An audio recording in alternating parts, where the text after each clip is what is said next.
Picture this. You're 8 months pregnant, surrounded by friends and family at your baby shower, opening gifts and celebrating your first child. Then your own sister stands up, grabs the microphone, and announces to everyone that the baby you're carrying isn't actually your husband's. The room goes silent. Your husband's face turns white.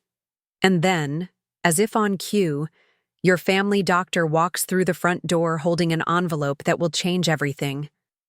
What happened next will blow your mind. I'd love to know which corner of the globe you're watching from. And if this story speaks to you, make sure to subscribe. Tomorrow's video is one you absolutely can't miss. My name is Madison Chen, and 6 months ago I thought I had the perfect life. I was married to my college sweetheart, Derek Thompson. We'd just bought our dream house in Riverside, California, and we were expecting our first baby. Everything seemed picture perfect until one sunny Saturday afternoon in March, when my world completely fell apart. Derek and I had been trying to get pregnant for almost 2 years. We'd gone through fertility consultations, changed our diets, tracked ovulation cycles, and even considered more intensive treatments. When I finally saw those 2 pink lines on the pregnancy test, I cried happy tears for 20 minutes straight. Derek spun me around our kitchen until I got dizzy, and we immediately started planning for our little miracle. The pregnancy went smoothly. Morning sickness wasn't too bad, and I loved feeling the baby kick and move around. Derek would talk to my belly every night, reading children's books and playing classical music. We painted the nursery a soft yellow since we wanted to be surprised about the gender. My mom, Patricia, flew out from Boston to help with preparations, and my younger sister, Olivia, drove down from San Francisco every other weekend to check on me. Olivia and I had always been close, despite our 3-year age difference. She was the maid of honor at my wedding, and I was planning to ask her to be the baby's godmother. She worked as a graphic designer for a tech startup and had this bohemian, free-spirited personality that balanced out my more structured approach to life. Derek always joked that Olivia could talk her way out of anything with her charm and quick wit. As my due date approached, my friends insisted on throwing me a baby shower. My best friend from college, Rachel Martinez, volunteered to host it at her beautiful home in Newport Beach. We sent invitations to about 40 people, family, college friends, work colleagues, and neighbors. The theme was Bundle of Joy, with soft pastels and teddy bear decorations. The morning of the shower, I woke up feeling excited but exhausted. At 8 months pregnant, everything was becoming more difficult. Getting dressed, tying my shoes, even sleeping comfortably. Derek made me breakfast and helped me into the car for the hour drive to Rachel's house. He was planning to drop me off and return later to help load all the gifts into our car. When we arrived, Rachel's backyard looked absolutely magical. White and gold balloons created an arch over the gift table. There were fresh flowers everywhere, and she'd set up different stations for games and food. About 30 people had already arrived, and everyone rushed over to hug me and feel the baby kick. My mom was there early helping Rachel with final preparations, and Olivia had driven down the night before to help with decorations. The party started off wonderfully. We played the usual baby shower games, guessing the baby's weight and length, identifying baby food flavors while blindfolded, and seeing who could drink from a baby bottle the fastest. Everyone laughed when my 60-year-old Aunt Susan won the bottle drinking contest. The gifts were incredible. A beautiful crib set, tons of adorable clothes, a top-of-the-line stroller, and enough diapers to last the first 6 months. About 2 hours into the party, Rachel announced it was time for speeches and toasts. Several people shared sweet stories about Derek and me, predictions about what kind of parents we'd be, and advice about raising children. My mom gave a tearful speech about becoming a grandmother, and even Derek's normally reserved father, Robert, shared some touching words about family legacy. Then Olivia stood up. She was wearing this flowing maxi dress and had her hair in loose waves. She grabbed the wireless microphone Rachel had been using for announcements and walked to the center of the patio where everyone could see her. At first, I thought she was just going to give a typical sister speech about childhood memories and how excited she was to be an aunt. But something felt off immediately. Olivia's usual bright smile looked forced, and her hands were shaking slightly as she held the microphone. She cleared her throat and looked directly at me with this strange expression I'd never seen before. Part guilt, part defiance, part something else I couldn't identify. "I have something important to share with everyone today," she began, her voice carrying clearly across the suddenly quiet patio. "Something that Madison and Derek need to know, and frankly, something that affects everyone here who loves this family." The casual chatter died down completely. I felt Derek tense up beside me, and my mom looked confused from across the yard.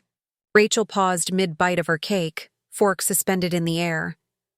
Olivia took a deep breath and continued, "Madison, I've been keeping a secret for months now, and I can't do it anymore. It's eating me alive, and you deserve to know the truth before this baby comes." My heart started racing.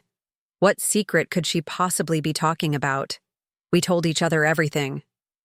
Well, almost everything. Suddenly, I remembered that strange phone conversation we'd had about 6 weeks ago, where she seemed upset about something, but claimed it was just work stress when I pressed her about it. "The baby you're carrying," Olivia said, her voice getting stronger, but also more strained.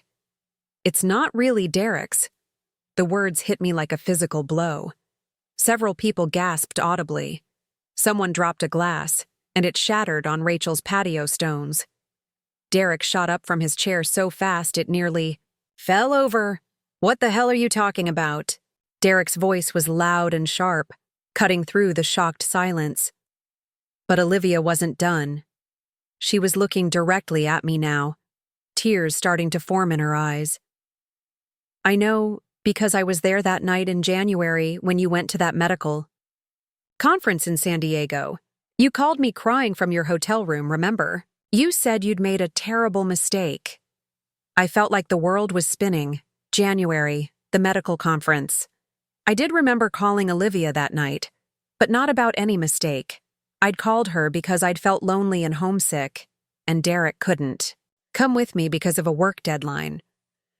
We'd talked for almost 2 hours about random things, her dating life, my pregnancy hopes, family gossip.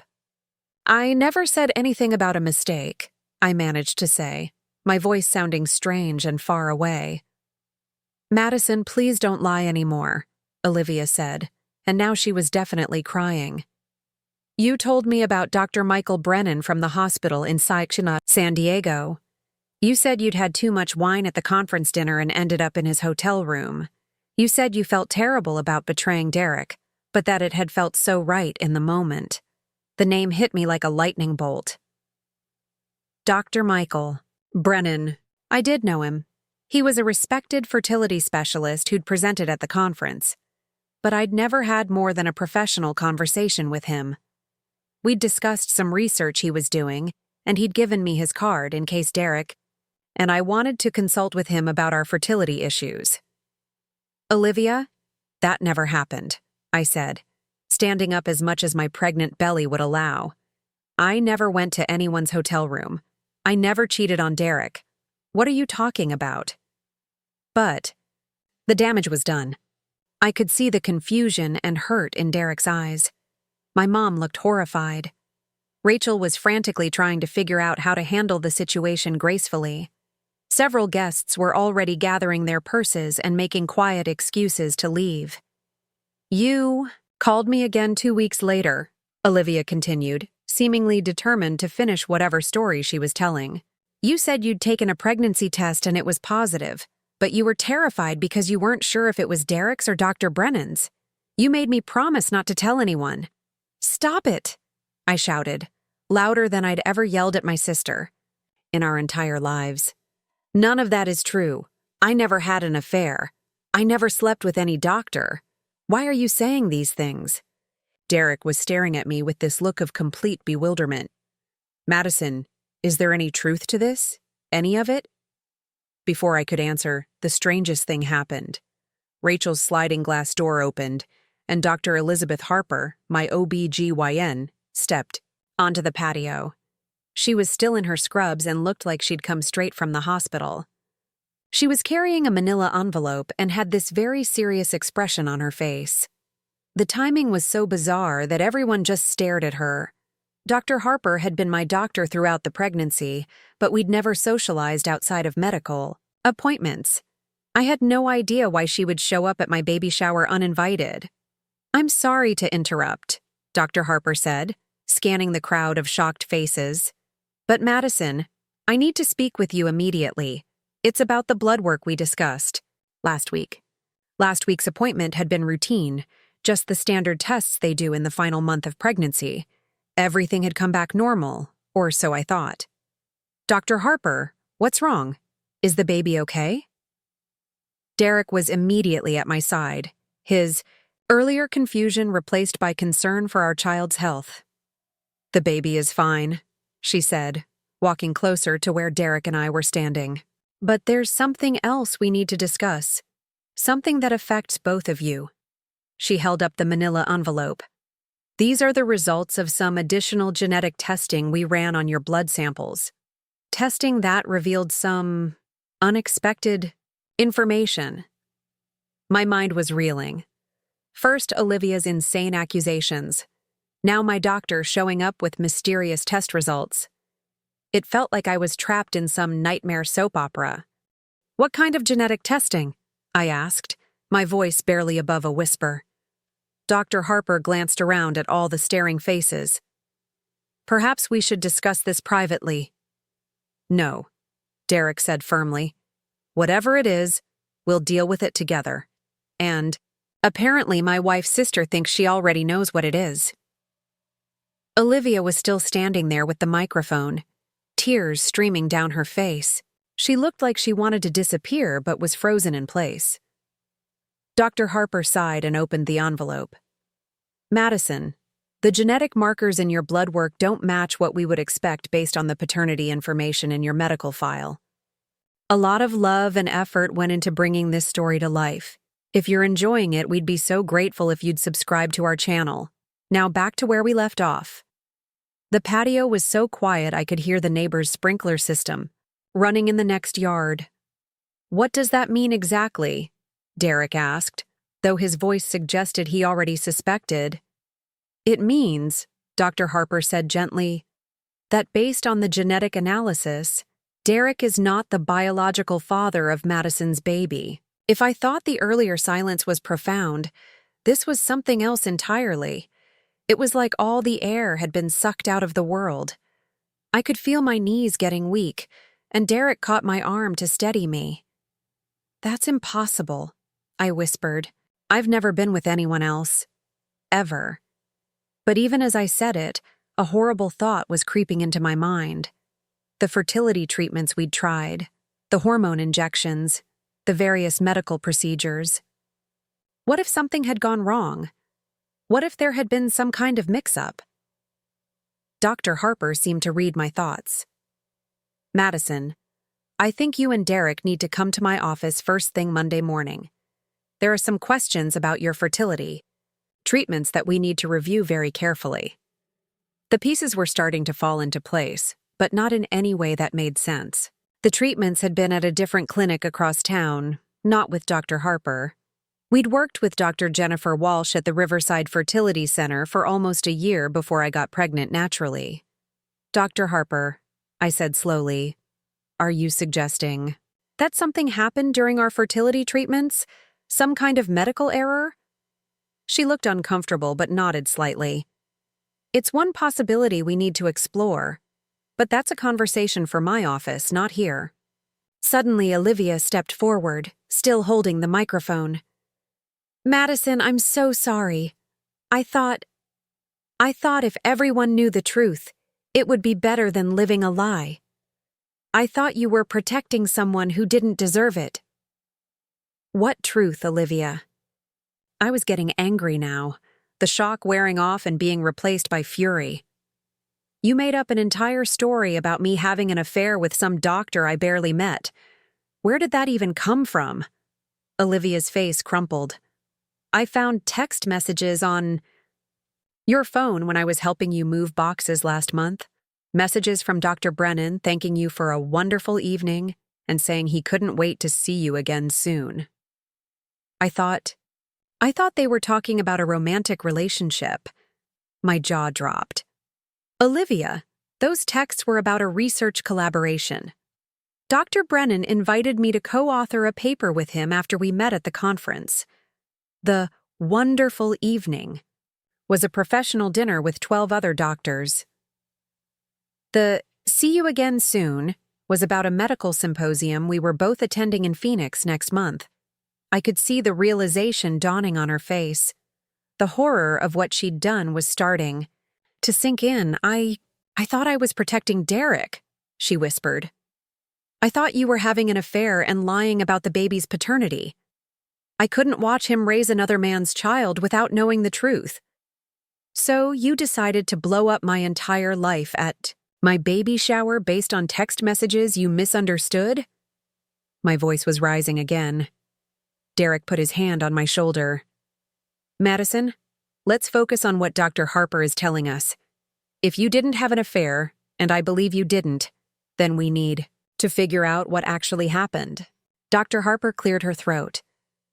Without going into details here, I can tell you that there have been some irregularities discovered at several fertility clinics in Southern California over the past year.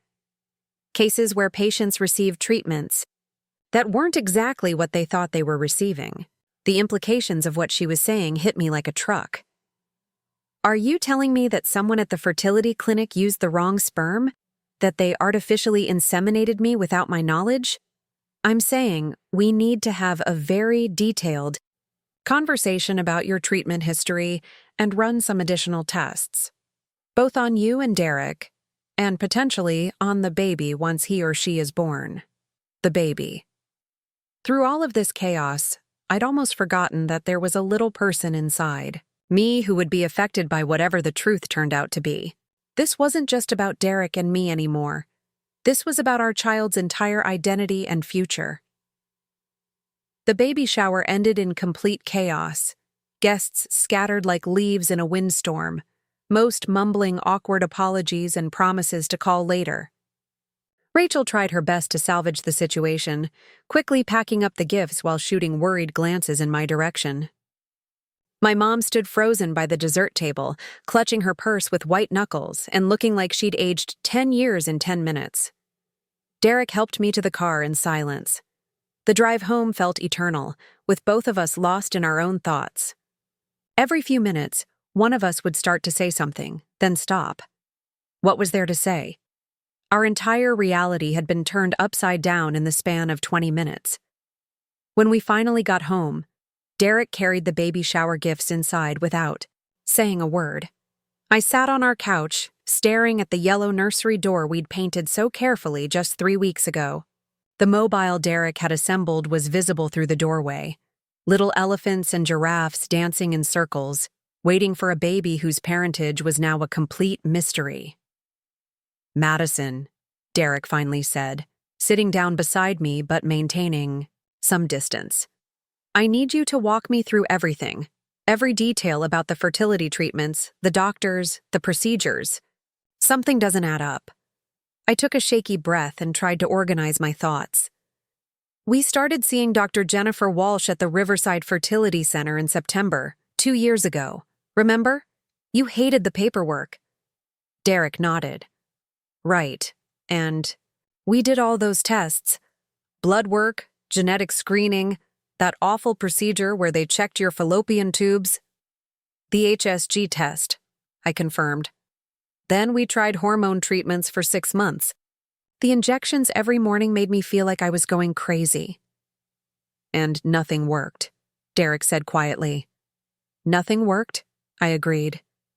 Dr. Walsh suggested we consider IVF, but we decided to take a break first. That's when I got pregnant naturally, in January. Derek was quiet for a long moment. Madison, what if it wasn't natural? The question hung in the air like a dark cloud. What if someone had done something to me without my knowledge? The thought was so violating, so horrifying, that I couldn't even fully process it. My phone buzzed with a text message. It was from Olivia. "Madison, I'm so sorry. I made a terrible mistake. Can we please talk?" I showed Derek the message. He read it and shook his head. "I can't deal with your sister right now. We have bigger problems." He was right. Whether Olivia's accusations came from a place of misguided protection or something else, the real issue was what Dr. Harper had revealed. The genetic testing results made no sense if Derek was the father. Sunday dragged by painfully. Neither of us slept much. Derek spent most of the day researching fertility clinic scandals online, while I tried unsuccessfully to remember every detail of my treatments at the Riverside Center. Had there been any moments where I was unconscious? Any procedures I didn't fully understand? Monday morning couldn't come fast enough. Dr. Harper had squeezed us in for an early appointment before her regular patients.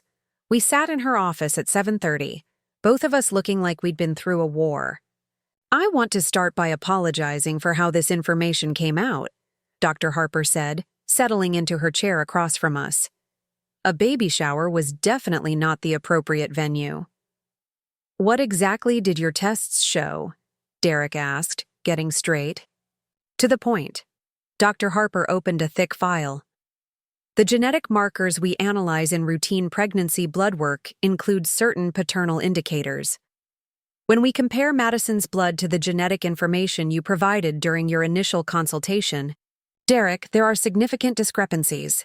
"Meaning what exactly?" I asked. "Meaning the biological father of your baby has different genetic markers than Derek. Specifically, different blood type compatibility and different chromosomal indicators that we use for screening certain genetic conditions." Derek leaned forward. "Is there any chance your test is wrong?" "We ran it twice to be sure," Dr. Harper said gently. "But I have some news that might explain what happened. I spent yesterday making some calls to colleagues, and there's been a situation at the Riverside Fertility Center." My stomach dropped. "What kind of situation?" 3 weeks ago, the California Medical Board launched an investigation into Dr. Jennifer Walsh and her practice. It appears that over the past 18 months, she may have been conducting unauthorized procedures on patients. The room started spinning. "What kind of unauthorized procedures?" "Artificial insemination without proper consent or documentation, using donor genetic material that wasn't properly screened or matched to patient requests. In some cases, using genetic material from sources that weren't disclosed to patients." Derek's face went completely white. "Are you saying someone artificially inseminated my wife without telling her?" "It's looking very likely," Dr. Harper said. "The investigation is still ongoing, but the medical board has identified at least 12 other cases where women who were struggling with fertility suddenly became pregnant after routine appointments at Dr. Walsh's clinic, and subsequent genetic testing revealed paternity issues. I felt like I was going to be sick. When would this have happened? I wasn't unconscious during any of my appointments." Dr. Harper consulted her notes. "Do you remember an appointment in late December where Dr. Walsh performed what she called a cervical examination and treatment? You mentioned it in your medical history when you transferred care to me." The memory came flooding back. "It was 2 days after Christmas. I'd gone in for what Dr. Walsh said was a follow-up examination after we'd decided to pause the hormone treatments. She'd said she wanted to check for any lingering effects of the medications. She said she was doing a routine exam," I whispered. "She used some kind of speculum and said she was taking samples for testing. The whole thing took maybe 10 minutes. And you became pregnant approximately 2 weeks later," Dr. Harper said. Derek stood up abruptly and started pacing. "So, you're telling me that this doctor artificially inseminated my wife without her knowledge or consent, using sperm from some random donor?" "That appears to be what happened, yes." "But whose sperm?" I asked, though I wasn't sure I wanted to know the answer. Dr. Harper looked uncomfortable. That's where it gets more complicated. The investigation suggests that Dr. Walsh wasn't using properly screened donor sperm from legitimate sperm banks. She appears to have been using genetic material from other sources. What other sources? Derek's voice was getting louder. In some cases, from male patients at the clinic. Men who were undergoing fertility testing or treatments with their own partners. The implications hit me like a physical blow. Some random man who'd been at the fertility clinic for completely different reasons was potentially the biological father of my baby. A man who had no idea his genetic material had been used without his consent either.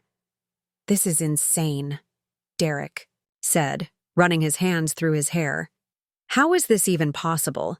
Don't fertility clinics have protocols? Oversight? How does a doctor just go rogue like this? Dr. Harper sighed. The fertility industry is less regulated than you might think. Individual practitioners have a lot of autonomy, especially in private clinics. Dr. Walsh was well respected in the community. No one suspected anything until a few patients started asking questions about genetic testing results that didn't make sense. What happens now? I asked. Several things need to happen, Dr. Harper said, pulling out some paperwork. First, we need to get you both tested to confirm the paternity results. Second, you'll likely be contacted by investigators from the medical board and possibly law enforcement. This isn't just medical malpractice. What Dr. Walsh did could be classified as sexual assault. The words hit me like a sledgehammer. Sexual assault. Someone had violated my body without my consent, invaded the most intimate parts of my reproductive system, and implanted genetic material from a stranger. The violation felt overwhelming. Third, Dr. Harper continued, you have some decisions to make about the baby. The child is healthy and developing normally, but you'll need to decide how much you want to know about the biological father's identity and medical history. Derek sat back down and took my hand. Madison, no matter what happened, no matter who the biological father is, this baby is ours. We've been preparing for this child for months.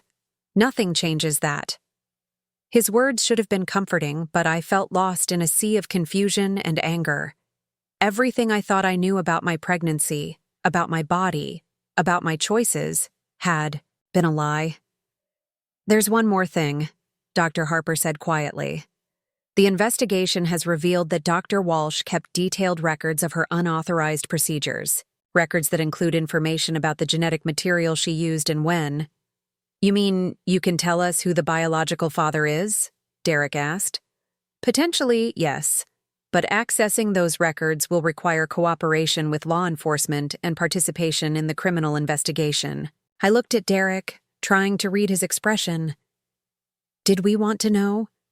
Did it matter?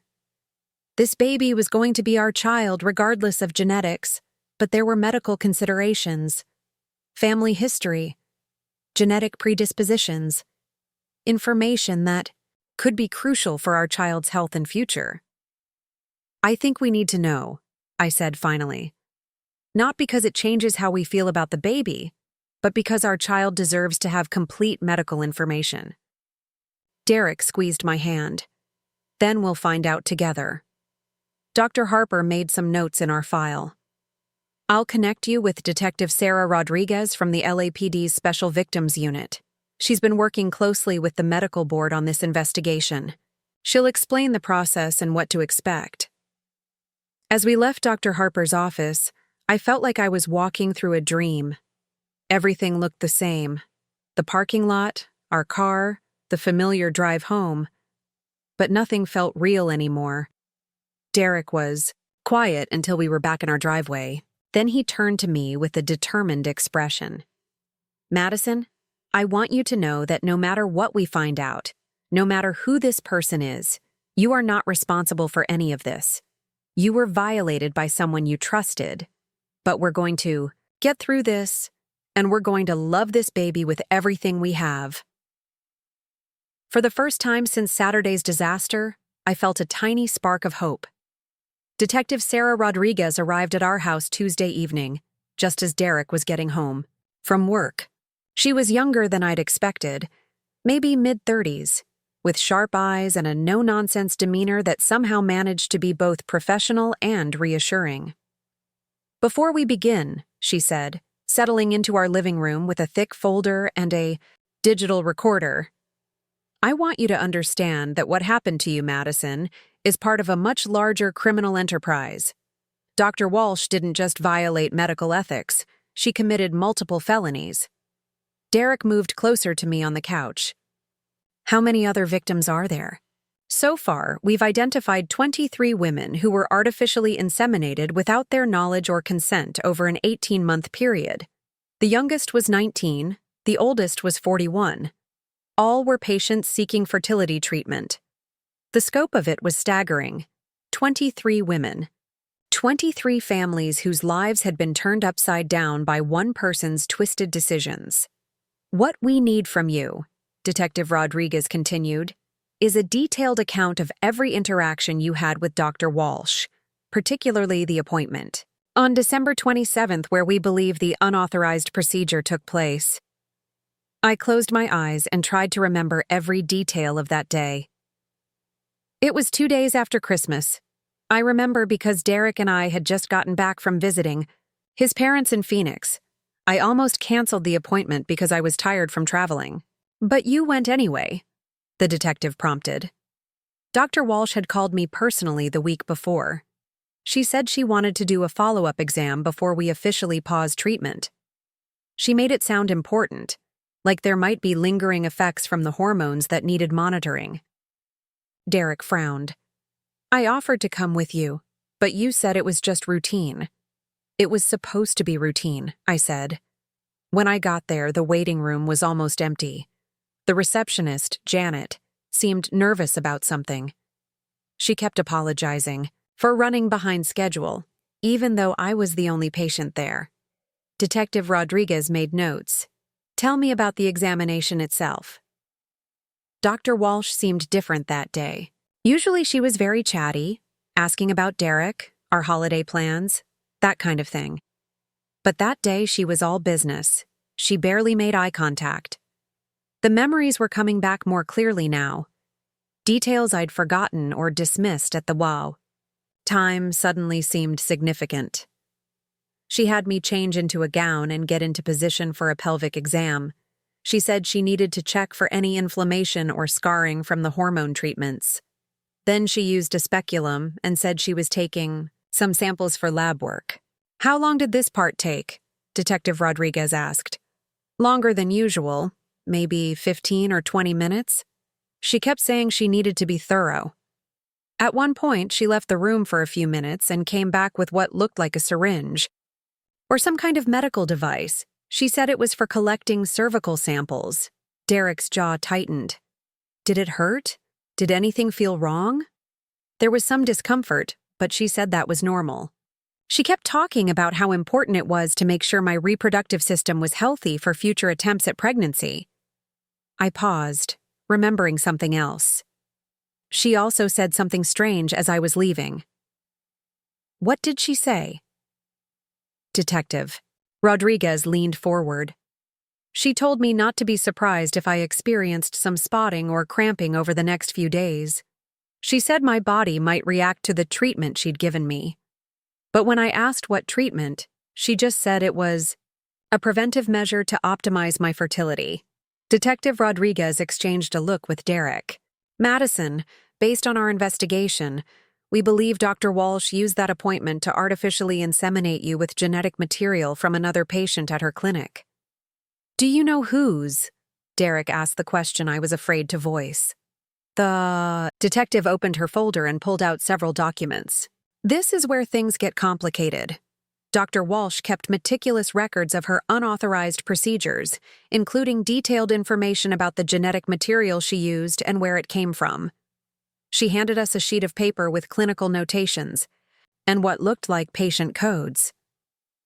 "The genetic material used in your case came from a patient identified in her records as Subject M47. Based on appointment schedules and cross-referencing with legitimate patient files, we've been able to identify this individual. My heart was pounding so hard I could feel it in my throat. Who is he? His name is James Mitchell. He's 34 years old, works as a software engineer in Irvine. He and his wife were patients at Dr. Walsh's clinic because they were having trouble conceiving their second child. The name meant nothing to me. I'd never heard of James Mitchell, never met him, never even seen him as far as I knew. Mr. Mitchell provided genetic samples for fertility testing in November, about a month before your December appointment. According to Dr. Walsh's records, she preserved some of his samples without his knowledge and used it in at least 3 unauthorized procedures. 3? Derek's voice was barely a whisper. You weren't the only victim to receive genetic material from Mr. Mitchell.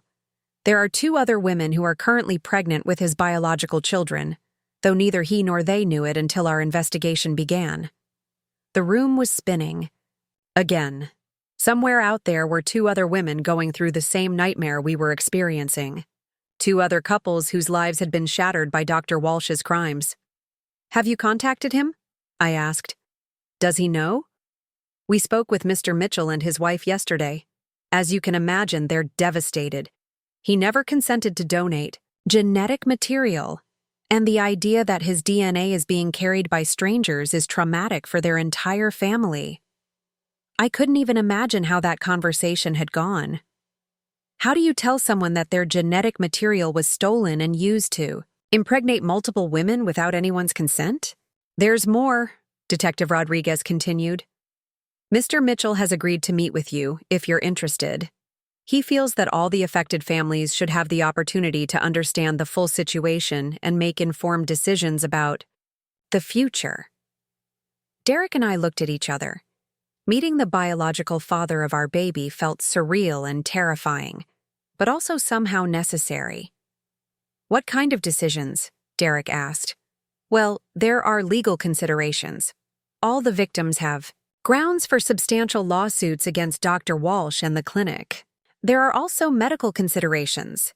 Mr. Mitchell can provide complete family health history that might be important for your child's future health care. She pulled out another document. There are also some personal decisions you'll need to make.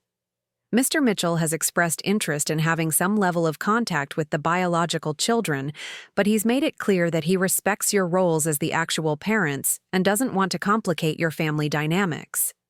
What does that even mean? I asked. What kind of contact? That would be entirely up to you.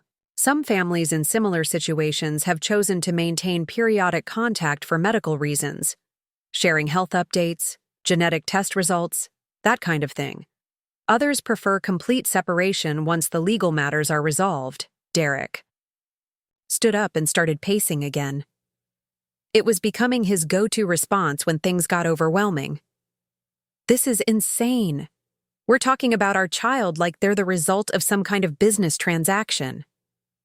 I understand your frustration, Detective Rodriguez said gently. But the reality is that Dr. Walsh's actions have created an unprecedented situation. There's no playbook for how to handle this. What about Dr. Walsh herself? I asked. What's going to happen to her? She's been arrested and charged with multiple felonies, including sexual assault, fraud, and practicing medicine without proper consent. Her medical license has been revoked, and the clinic has been shut down permanently. She's looking at significant prison time. That should have felt satisfying, but mostly I just felt empty. Dr. Walsh's punishment wouldn't undo what she'd done to me, to Derek, to our baby, or to the other victims. There's one more thing we need to discuss, Detective Rodriguez said, checking her notes. The district attorney's office would like you to consider testifying at Dr. Walsh's trial. Your case is one of the most clear-cut examples of her criminal behavior, and your testimony could be crucial for securing a conviction. The thought of sitting in a courtroom, telling strangers the intimate details of what had been done to my body, felt overwhelming. But I also knew that Dr. Walsh needed to be held accountable for destroying so many lives. When would the trial be? Derek asked. Probably not for several months. The investigation is still ongoing and there are multiple cases to prosecute. But we wanted to give you time to think about it. After Detective Rodriguez left, Derek and I sat in silence for a long time. The weight of everything we'd learned felt crushing. Our baby was healthy and developing normally, but the circumstances of their conception were so much more complicated than we'd ever imagined. "Do you want to meet him?" Derek asked finally. "James Mitchell?" I put my hand on my belly, feeling the baby kick in response to my touch. "I think we have to. This child is going to have questions someday, and we need to have answers." 3 days later, we found ourselves sitting in a quiet corner booth at a family restaurant in Costa Mesa, waiting to meet James Mitchell and his wife. I'd barely slept the night before, running through countless scenarios of how this conversation might go. "What do you say to the man whose genetic material was stolen to create your child?"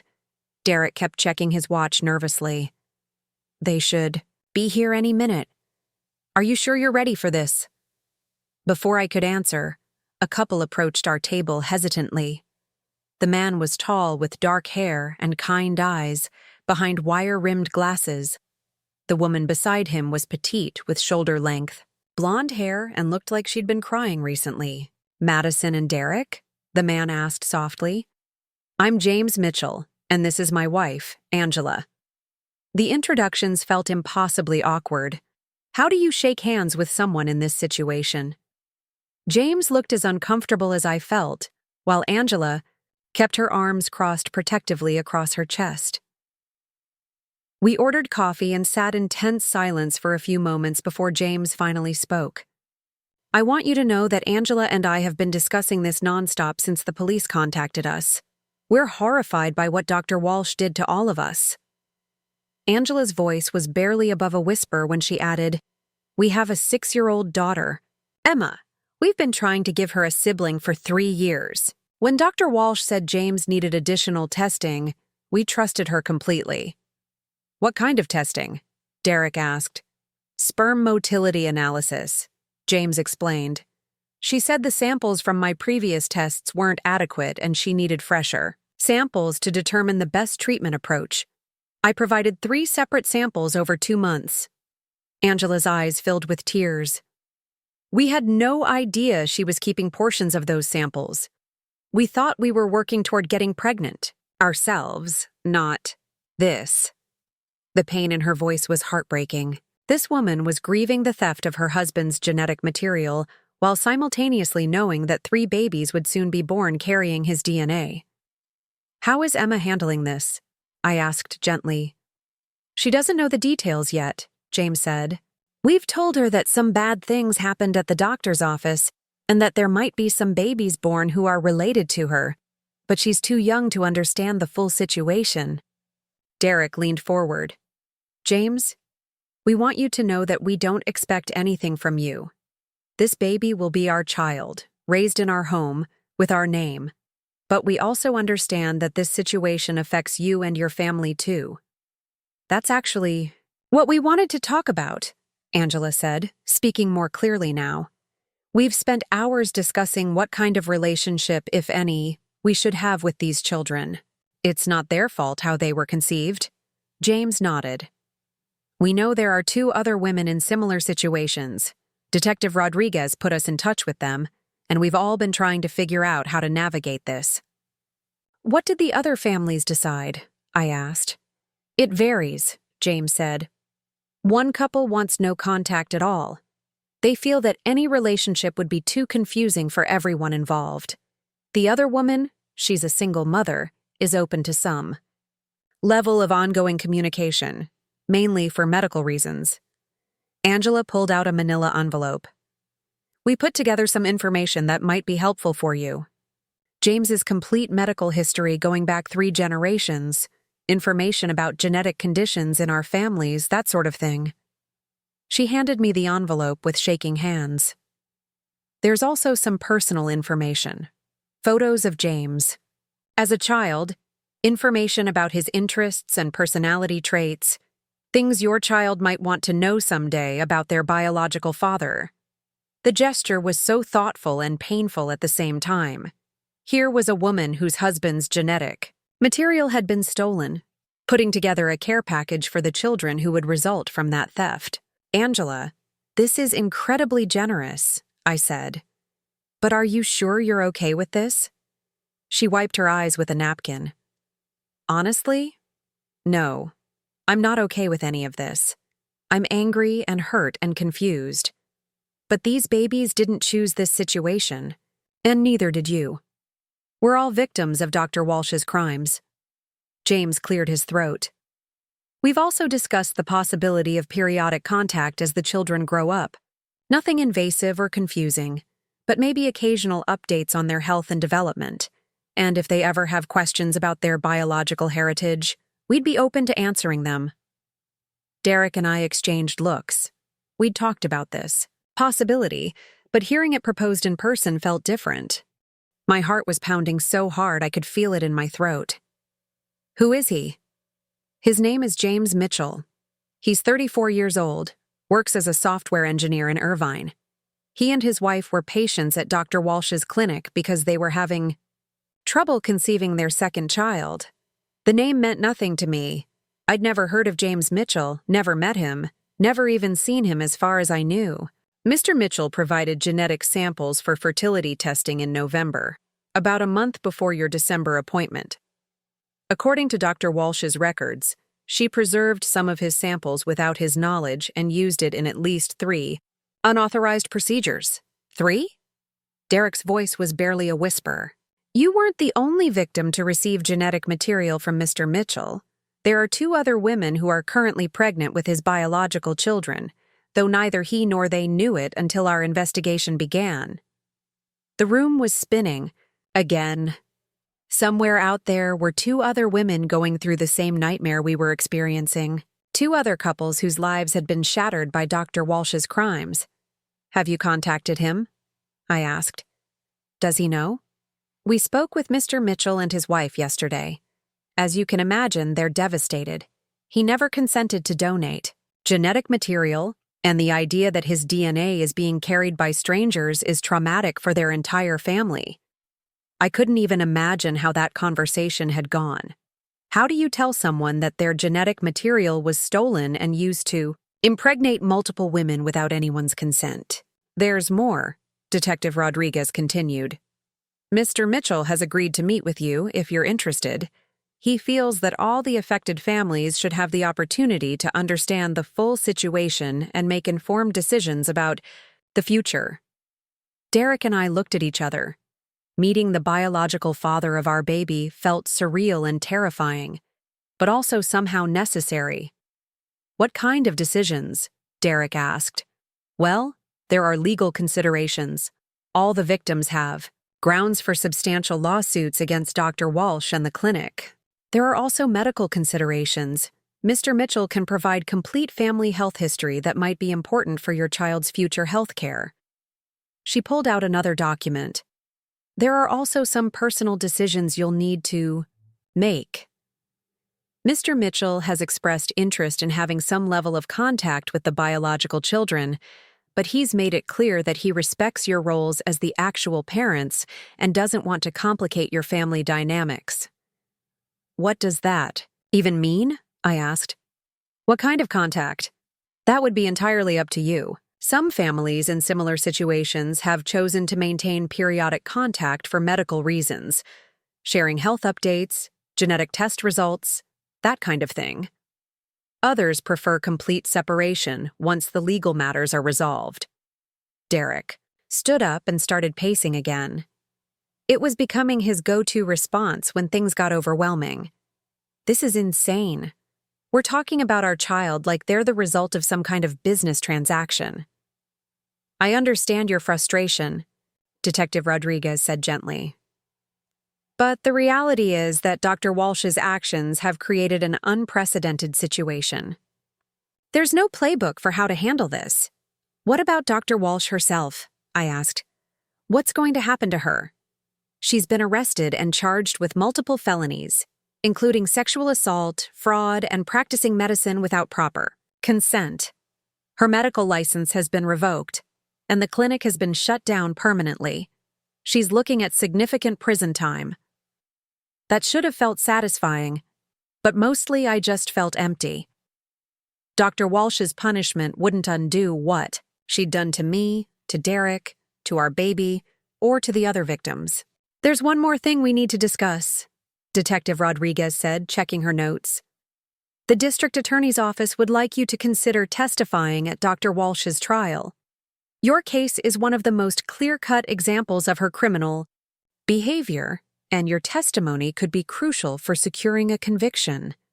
The thought of sitting in a courtroom, telling strangers the intimate details of what had been done to my body, felt overwhelming. But I also knew that Dr. Walsh needed to be held accountable for destroying so many lives. "When would the trial be?" Derek asked. "Probably not for several months. The investigation is still ongoing and there are multiple cases to prosecute. But we wanted to give you time to think about it." After Detective Rodriguez left, Derek and I sat in silence for a long time. The weight of everything we'd learned felt crushing. Our baby was healthy and developing normally, but the circumstances of their conception were so much more complicated than we'd ever imagined. "Do you want to meet him?" Derek asked finally. "James Mitchell?"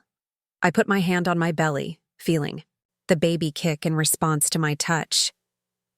"I think we have to. This child is going to have questions someday, and we need to have answers." 3 days later, we found ourselves sitting in a quiet corner booth at a family restaurant in Costa Mesa, waiting to meet James Mitchell and his wife. I'd barely slept the night before, running through countless scenarios of how this conversation might go. "What do you say to the man whose genetic material was stolen to create your child?" Derek kept checking his watch nervously. "They should be here any minute. Are you sure you're ready for this?" Before I could answer, a couple approached our table hesitantly. The man was tall, with dark hair and kind eyes behind wire-rimmed glasses.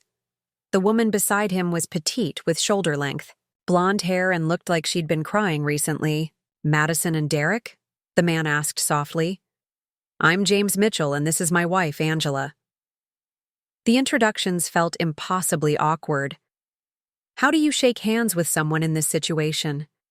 James looked as uncomfortable as I felt, while Angela kept her arms crossed protectively across her chest. We ordered coffee and sat in tense silence for a few moments before James finally spoke. "I want you to know that Angela and I have been discussing this nonstop since the police contacted us. We're horrified by what Dr. Walsh did to all of us." Angela's voice was barely above a whisper when she added, "We have a 6-year-old daughter, Emma. We've been trying to give her a sibling for 3 years. When Dr. Walsh said James needed additional testing, we trusted her completely." "What kind of testing?" Derek asked. "Sperm motility analysis," James explained. "She said the samples from my previous tests weren't adequate, and she needed fresher samples to determine the best treatment approach. I provided 3 separate samples over 2 months. Angela's eyes filled with tears. "We had no idea she was keeping portions of those samples. We thought we were working toward getting pregnant ourselves, not this." The pain in her voice was heartbreaking. This woman was grieving the theft of her husband's genetic material, while simultaneously knowing that 3 babies would soon be born carrying his DNA. "How is Emma handling this?" I asked gently. "She doesn't know the details yet," James said. "We've told her that some bad things happened at the doctor's office, and that there might be some babies born who are related to her. But she's too young to understand the full situation." Derek leaned forward. "James, we want you to know that we don't expect anything from you. This baby will be our child, raised in our home, with our name. But we also understand that this situation affects you and your family, too." "That's actually what we wanted to talk about," Angela said, speaking more clearly now. "We've spent hours discussing what kind of relationship, if any, we should have with these children. It's not their fault how they were conceived." James nodded. "We know there are 2 other women in similar situations. Detective Rodriguez put us in touch with them, and we've all been trying to figure out how to navigate this." "What did the other families decide?" I asked. "It varies," James said. One couple wants no contact at all. They feel that any relationship would be too confusing for everyone involved. The other woman, she's a single mother, is open to some level of ongoing communication, mainly for medical reasons. Angela pulled out a manila envelope. We put together some information that might be helpful for you. James's complete medical history going back 3 generations, information about genetic conditions in our families, that sort of thing. She handed me the envelope with shaking hands. There's also some personal information, photos of James. As a child, information about his interests and personality traits, things your child might want to know someday about their biological father. The gesture was so thoughtful and painful at the same time. Here was a woman whose husband's genetic material had been stolen, putting together a care package for the children who would result from that theft. Angela, this is incredibly generous, I said.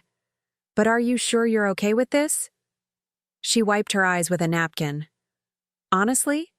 No, I'm not okay with any of this. I'm angry and hurt and confused. But these babies didn't choose this situation. And neither did you. We're all victims of Dr. Walsh's crimes. James cleared his throat. We've also discussed the possibility of periodic contact as the children grow up. Nothing invasive or confusing, but maybe occasional updates on their health and development. And if they ever have questions about their biological heritage, we'd be open to answering them. Derek and I exchanged looks. We'd talked about this possibility, but hearing it proposed in person felt different. Madison, I hope I'm not overstepping by calling directly, she said.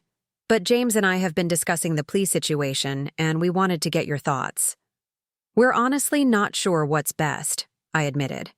Part of me wants to make sure Dr. Walsh never has the chance to hurt anyone else, but another part of me just wants this nightmare to be over. That's exactly how we feel, Angela said. But there's something else to consider. If we go to trial, the defense might try to argue that what Dr. Walsh did wasn't really assault, that it was just unconventional fertility treatment. The thought of Dr. Walsh's crimes being minimized in court made my blood boil. She violated us. She stole genetic material and used it without consent. How is that not assault? I agree completely, but defense attorneys can be creative. They might argue that since we were all fertility patients who had consented to various procedures, the line was blurred. It was a terrifying possibility I hadn't considered. What if a jury didn't understand the severity of what Dr. Walsh had done? What if they saw it as medical malpractice rather than criminal assault? There's also the media aspect, Angela continued. A trial would mean months of publicity. Our names, our children's names, details about the procedures. Emma would potentially be subjected to news stories about how her father's genetic material was stolen. I could hear the pain in her voice. This woman was trying to protect her family while also seeking justice for crimes that had torn apart multiple families. What if we counter-propose, I suggested. What if we tell the DA that we'll accept a plea, but only if Dr. Walsh also agrees to surrender her medical license permanently and pay substantial restitution to all the victims? That's actually a brilliant idea, Angela said. Financial compensation won't undo what she did, but it could help pay for therapy, legal fees, and any future medical expenses related to this situation. Over the next week, all the victim families worked with our attorneys to craft a counter-proposal. Dr. Walsh would plead guilty, serve a minimum of 18 years in prison, surrender all medical licenses permanently, and pay $2 million in restitution to be divided among the victims. Her attorney initially balked at the financial terms, but when faced with the alternative of a trial that could result in life in prison, Dr. Walsh agreed. The plea hearing was scheduled for the following month. All the victims were invited to give impact statements before the judge imposed the sentence. As I sat in our nursery, watching Hope sleep in the crib Derek had assembled so carefully months ago, I tried to figure out what I would say to Dr. Walsh when I faced her in court. How do you summarize the impact of having your reproductive autonomy stolen? How do you explain the violation of trust, the trauma of discovery, the complex web of relationships forced upon multiple families? Derek found me there an hour later, still staring at our sleeping daughter. "What are you thinking about?" he asked, softly. "What I'm going to say to her," I said. "To Dr. Walsh, at the hearing." He sat down beside me, and we both watched Hope's chest rise and fall with her peaceful breathing. "You don't have to say anything if you don't want to," Derek said. "Your presence there will be enough." "No, I think I do need to say something. Not just for me, but for Hope. Someday she might ask what we did to seek justice for what was done to our family." Derek nodded. "Then we'll figure out the right words together." As if sensing our conversation, Hope stirred in her sleep, making the tiny squeaking noises that never failed to make us smile. Whatever challenges lay ahead, the court hearing, the ongoing relationship with the Mitchells, the complex questions Hope would someday ask, we would face them as a family, because that's what we were now. A family built on love, commitment, and the determination to create something beautiful out of even the most traumatic circumstances. The courthouse in downtown Los Angeles was intimidating even on the best of days, but walking in with a 6-week-old baby for Dr. Walsh's plea hearing felt surreal. Hope was sleeping peacefully in her carrier, completely unaware that this moment would become part of her origin story. Derek carried the diaper bag while I navigated the security checkpoint with Hope. The metal detectors, stern-faced guards, and marble corridors felt like another world from our quiet suburban life with our newborn daughter. "There they are," Derek said, pointing toward a cluster of familiar faces near the courtroom entrance. James and Angela Mitchell stood with a woman I didn't recognize, tall, athletic-looking, with short red hair and tired eyes. This had to be Jessica, the single mother who was also carrying James's biological child. "Madison? Derek," Angela called out as we approached. "How are you holding up?" "As well as can be expected," I replied, adjusting Hope's blanket. "How's Emma doing with all this?" "She keeps asking when the bad doctor will be in jail so we can stop talking about it," James said with a weary smile. "Kids have a way of cutting through complexity." Jessica stepped forward and extended her hand. "I'm Jessica Rodriguez, yes. Same last name as the detective, but no relation. I wanted to thank you both for pushing for the restitution clause in the plea agreement. The money will help with childcare costs while I attend therapy sessions." She looked exhausted in the way that only single parents of small children can. Dark circles under her eyes, coffee stains on her shirt, and the slightly frazzled air of someone juggling too much alone. "When are you due?" I asked, noticing her obvious pregnancy. 3 weeks, she said, rubbing her belly. "Another boy. My son Marcus is 3, and he keeps asking if the new baby will look like his daddy. I have no idea how to answer that." The complexity of her situation hit me hard. At least Derek and I were married and facing this together. Jessica was navigating single parenthood while carrying a child conceived through criminal assault by someone she'd trusted with her reproductive health. "Have you thought about what kind of relationship you want with the Mitchell family?" Derek asked gently. Jessica and James exchanged a look that suggested they'd already had extensive conversations about this. "We've decided on limited medical contact," Jessica said. "James will provide health updates and genetic information as needed, but we won't be doing family gatherings or anything that might confuse the children about their relationships." It made sense. Jessica was building a family unit with her 2 sons, and adding the Mitchells to that dynamic would complicate things for everyone involved. "What about the Johnsons?" I asked, looking around. "Are they coming today?" Angela's expression darkened slightly. "They'll be here, but they're still angry that we accepted the plea deal. They wanted Dr. Walsh to face the maximum penalty, and they feel like we prioritized convenience over justice." Before anyone could respond, Attorney Sarah Chen approached our group. She was a sharp-looking woman in her 40s with an authoritative presence that immediately commanded respect. "Good morning, everyone," she said, checking her watch. "The hearing starts in 20 minutes. I want to review the order of impact statements one more time. She consulted her notes. Jessica will speak first, followed by the Johnsons, then the Mitchells, and finally, Madison and Derek. Remember, these statements are your opportunity to tell the judge how Dr. Walsh's crimes affected your lives. Be honest, be emotional if you need to be, but stay focused on the impact rather than arguing about the sentence. My stomach churned as I thought about facing Dr. Walsh in person for the first time since that December appointment where she'd violated me without my knowledge. What would it feel like to look at the woman who had stolen my reproductive choice and created this complex web of relationships between families? Is there any chance she'll try to speak?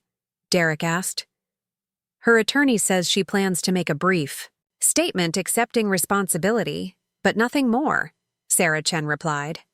She knows that anything she says could potentially be used against her in the civil lawsuits you're all filing separately. Civil lawsuits. Another layer of legal proceedings that would keep this nightmare alive for months or years to come. But the financial compensation could make a real difference for all the families involved, especially Jessica. A court officer appeared and announced that the hearing would begin in 10 minutes. As we gathered our belongings and prepared to enter the courtroom, Hope woke up and started fussing. "Perfect timing, little one," I whispered, gently bouncing her carrier until she settled back down. The courtroom was smaller than I'd expected, with wood-paneled walls and fluorescent lighting that gave everything a harsh, institutional feel. We took seats in the first few rows behind the prosecutor's table, while Dr. Walsh sat at the defendant's table with her attorney. Seeing her in person was jarring. She looked smaller and older than I remembered, wearing a simple gray suit with her hair pulled back severely. She didn't turn around to look at any of us, keeping her eyes focused straight ahead or down at the papers in front of her.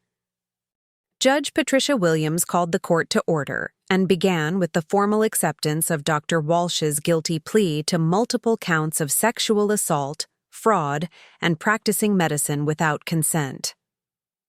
Dr. Walsh stood and answered guilty to each charge in a voice so quiet the judge had to ask her to speak louder. Then came the impact statements. Jessica went first, speaking clearly despite obvious nervousness. "Your Honor, Dr. Walsh didn't just violate my body. She stole my right to choose how and when to have children. I'm a single mother who was struggling with infertility, and I trusted her to help me build the family I dreamed of. Instead, she used me as an unknowing surrogate for genetic material stolen from another patient." She paused to compose herself. "My 3-year-old son keeps asking why Mommy cries so much, and I don't know how to explain that the person who was supposed to help our family instead hurt us in ways that will affect us forever." The Johnsons spoke next, expressing anger not just at Dr. Walsh, but at the entire medical system that had failed to prevent her crimes. Mrs. Johnson broke down completely while describing how the violation had destroyed her trust in all medical professionals, making it difficult for her to seek health care even for routine needs. Then came James and Angela Mitchell. James spoke first, his voice steady but filled with emotion. "Your Honor, Dr. Walsh didn't just steal my genetic material. She stole my choice about how many children I would father and under what circumstances. She turned me into an unwilling sperm donor for strangers, creating biological relationships I never consented to." Angela's statement was even more powerful. "Dr. Walsh destroyed my marriage's reproductive privacy. She forced my husband into biological relationships with women he's never met, and she forced me to share my husband's genetic legacy with families I never chose to be connected to." She looked directly at Dr. Walsh for the first time. "You didn't just commit medical malpractice. You committed reproductive rape against all of us." The phrase hit the courtroom like a thunderbolt. Reproductive rape.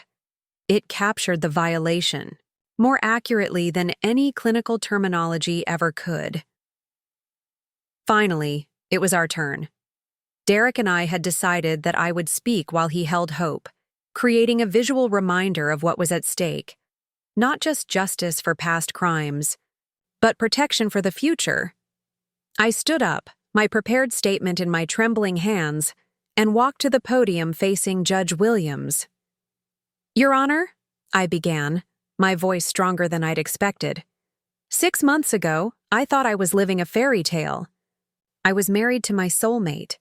We'd just learned we were finally pregnant after years of trying, and we were preparing to welcome our first child."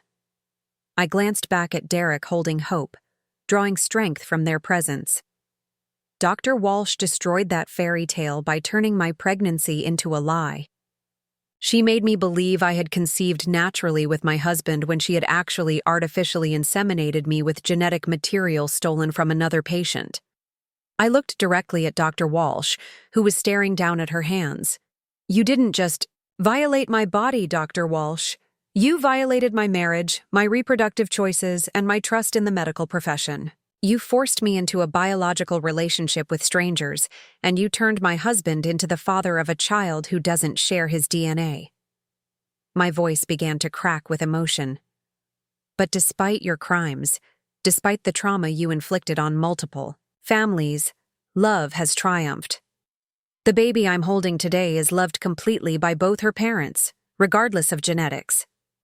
We've formed relationships with the other affected families based on mutual support and understanding." I paused, looking back at Hope one more time. "You thought you could play God with our lives, Dr. Walsh. But you failed. You created trauma, but you also created connections between families who now support each other through this nightmare. You stole our choices, but you couldn't steal our capacity for love." I folded my prepared statement, having said everything I needed to say. "I hope you spend every day of your prison sentence thinking about the lives you destroyed and the children who will grow up knowing their conception was the result of criminal assault. And I hope that someday, when my daughter asks about her origins, I can tell her that justice was served." As I returned to my seat, Judge Williams nodded solemnly and prepared to impose the sentence that would officially close this chapter of our lives. Judge Williams removed her glasses and looked directly at Dr. Walsh, who remained seated at the defendant's table with her head bowed. "Dr. Jennifer Walsh," the judge began, her voice carrying the weight of absolute authority, "you have pleaded guilty to 23 counts of sexual assault, fraud, and practicing medicine without informed consent. Before I impose sentence, do you have anything to say to this court?" Dr. Walsh stood slowly, her hands visibly shaking as she gripped the edge of the table. For a moment, I thought she might remain silent, but then she turned slightly toward where all the victim families were sitting. "I want to say that I'm sorry," she said, her voice barely audible even in the quiet courtroom. "I know that's not enough, and I know I can never undo what I did. I violated the trust that patients placed in me, and I destroyed families in ways that will last forever." She paused, wiping her eyes with a tissue. "I told myself I was helping people have babies, but I know that's not true. I was playing God with people's lives, and I have no excuse for that." Judge Williams waited until Dr. Walsh sat back down, then opened the folder containing the sentencing documents. "Dr. Walsh, your crimes represent one of the most egregious violations of medical ethics and patient trust that this court has ever encountered. You systematically assaulted 23 women, stole genetic material from male patients, and created children without any regard for the consent or wishes of the biological parents." The judge's voice grew stronger as she continued. "The impact statements we heard today make it clear that your actions have caused irreparable harm to multiple families. Children will grow up knowing their conception was the result of criminal assault. Marriages have been tested by circumstances no couple should ever face. Trust in the medical profession has been shattered." Hope started fussing quietly in Derek's arms, and I reached over to gently pat her back. Even in this moment of justice, life continued. Our daughter needed comfort, and we were there to provide it, just as we would be for whatever challenges lay ahead. "However," Judge Williams continued, "I have also been moved by the testimony of the victims, particularly their emphasis on love, resilience, and the strength they've found in supporting each other through this trauma." She looked directly at Dr. Walsh. The plea agreement calls for a sentence of 18 to 25 years in state prison. Given the severity and scope of your crimes, I am imposing the maximum term within that range. You are sentenced to 25 years in state prison without the possibility of parole for the first 18 years. A collective exhale went through our section of the courtroom. It wasn't the maximum penalty Dr. Walsh could have faced, but it was substantial justice. Additionally, the judge continued, you will surrender all medical licenses permanently, pay $2 million in restitution to the victims as agreed, and you are permanently banned from working in any capacity. In the healthcare field, Dr. Walsh was led away in handcuffs without looking back at any of us. After 9 months of investigation, trauma, and legal proceedings, she was finally facing the consequences of her crimes. Outside the courthouse, the victims' families gathered on the steps. It felt strange to be celebrating justice while holding babies who existed because of criminal acts, but there was definitely a sense of relief and closure. It's over, Jessica said, her hand on her belly. Finally, it's actually over. Angela Mitchell was crying, but they seemed to be tears of relief rather than sadness. I keep thinking about Emma. At least now when she's older and asks about all this, we can tell her that the person who hurt our families was punished. James nodded. 25 years. She'll be in her 70s when she gets out if she lives that long. Attorney Sarah Chen joined our group, looking satisfied but tired. The restitution payments should be processed within 60 days. The civil lawsuits will take longer, but this criminal conviction makes those cases much stronger. Over the next few months, our lives gradually returned to something resembling normal. Hope grew from a tiny newborn into a smiling, gurgling baby who loved music and seemed to recognize Derek's voice from across the room. The sleepless nights and diaper changes were exhausting, but wonderfully ordinary after everything we'd been through. The restitution money arrived in July, and Derek and I used it to set up college funds for Hope and to pay for family therapy sessions. Processing the trauma of what had happened to us required professional help, and we wanted to make sure we were emotionally healthy parents for our daughter. The relationship with the Mitchell family evolved into something comfortable and sustainable. We exchanged emails every few months, sharing photos and health updates. When Hope had her 6-month checkup and needed some genetic testing related to a minor heart murmur, James immediately provided his complete cardiac family history, which helped our pediatrician determine that everything was normal. Angela sent a care package for Hope's first Christmas, including a photo book she'd made, documenting James's family medical history in a way that would be age-appropriate for Hope to look at someday.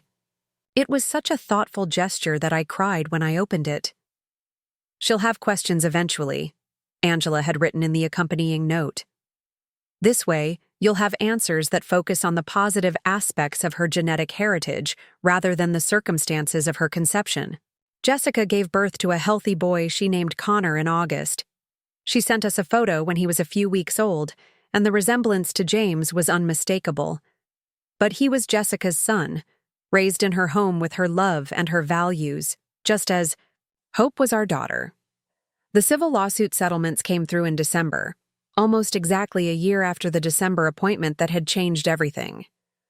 The amounts were substantial enough to provide financial security for all the affected families and to send a message to the medical community about the consequences of violating patient trust. My sister Olivia and I eventually repaired our relationship, though it took months of difficult conversations.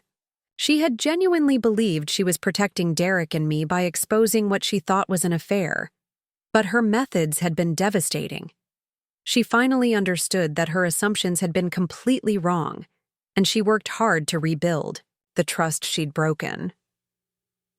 I should have talked to you privately before making any accusations, she said during one of our therapy sessions together. I let my imagination run wild instead of asking direct questions.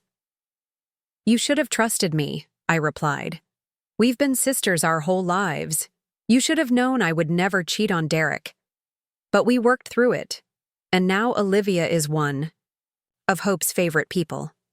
She sends silly videos and comes to visit every few months, spoiling Hope shamelessly and treating her like the precious miracle she is. On Hope's first birthday, Derek and I threw a small party in our backyard. Just family and a few close friends, with balloons and cake and the kind of simple joy that had seemed impossible during those dark months of legal proceedings and trauma processing. As I watched Hope smash cake all over her high chair while Derek tried unsuccessfully to keep her clean, I reflected on how much our lives had changed. A year ago, I thought I understood what family meant. I thought it was about genetics and biology and traditional conception stories. Now I know that family is about choice. It's about commitment and love and showing up for each other through impossible circumstances. Derek chose to love Hope completely from the moment she was born, regardless of DNA. The Mitchell family chose to provide support and medical information without trying to complicate our family dynamic. Jessica chose to build a life for her sons that focuses on their future rather than their traumatic origins. Even Dr. Walsh's crimes, horrific as they were, couldn't destroy the capacity for love and resilience that defines true family bonds. Hope will grow up knowing her story. She'll know that she was conceived through criminal assault but born into absolute love. She'll know that she has genetic connections to people who care about her well-being but respect her place in our family. She'll know that sometimes the worst circumstances can lead to the most profound lessons about what really matters. As Derek and I cleaned up birthday party debris while Hope napped in her crib, he put his arm around me and smiled. "Can you believe it's been a year?" he asked.